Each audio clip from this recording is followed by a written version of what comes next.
Hi guys, welcome back to my channel. I hope you guys are all doing well, and I would like to thank you guys for taking this time in watching my video, taking your time and watching my video. I really appreciate that. So I just want in this video I want to show you guys how to draw and spot support and resistance in a market.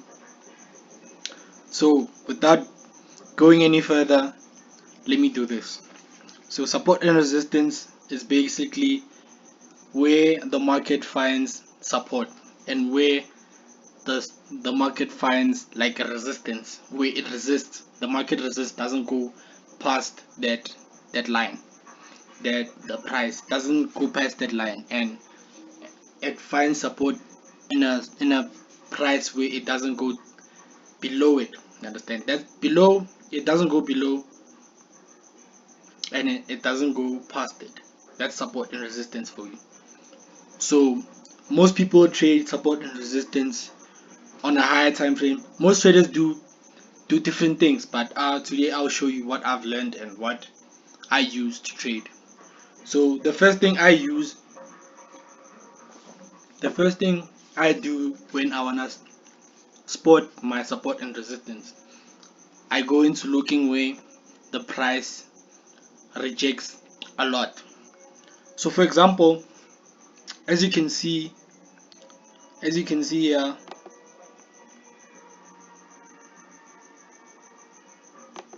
as you can see here, the market rejected. Sorry, let me do this. As you can see at this point,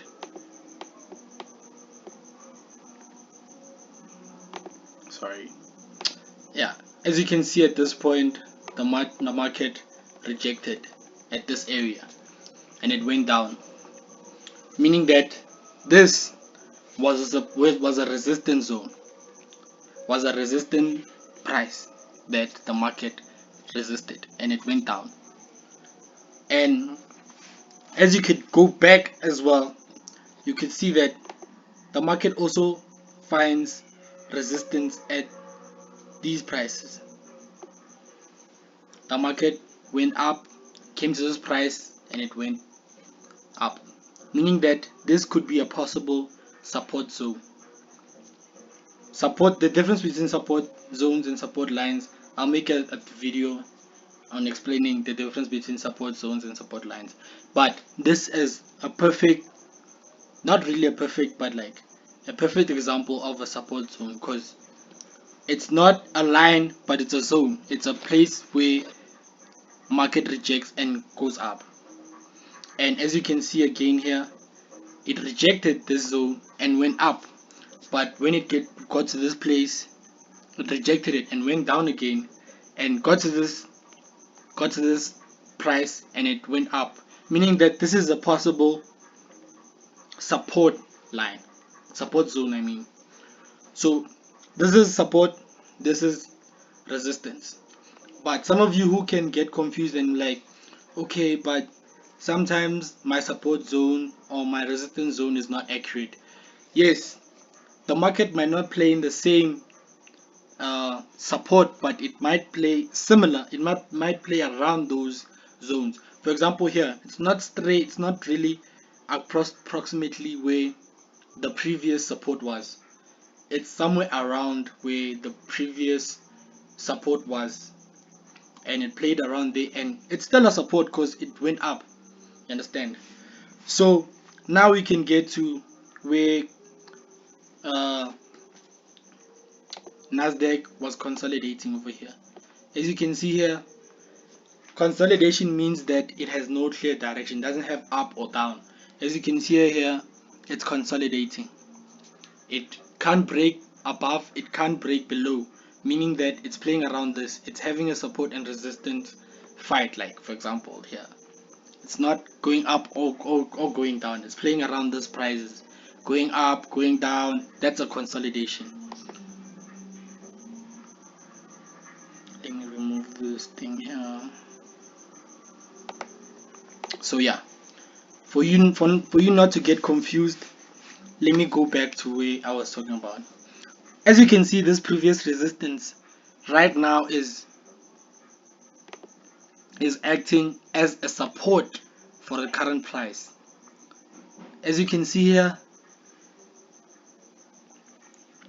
this previous resistance is acting as as a support to the next price.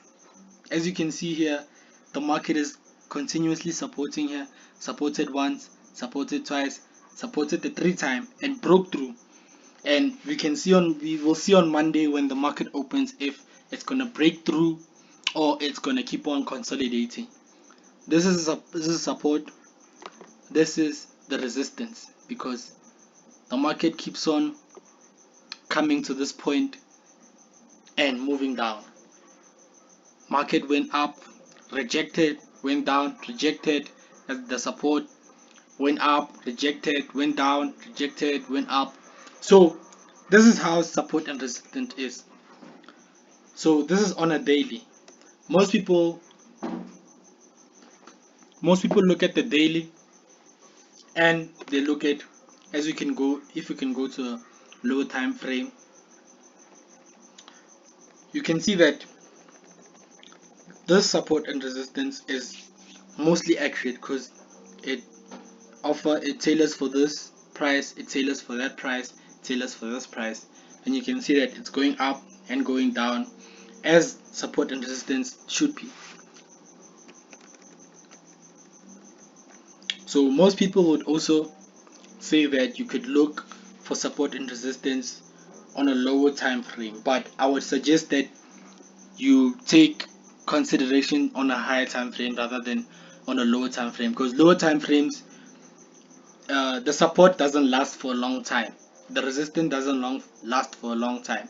So it's preferred if you use it on a high time frame, because as you can see on the high time frame, this is a clear support, this is another clear support, this is another clear support waiting for breakthrough, or can be a serious support as well.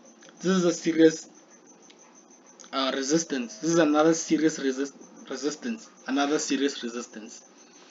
So I hope you guys understand. If you guys don't understand, you can comment below and I'll explain even further, or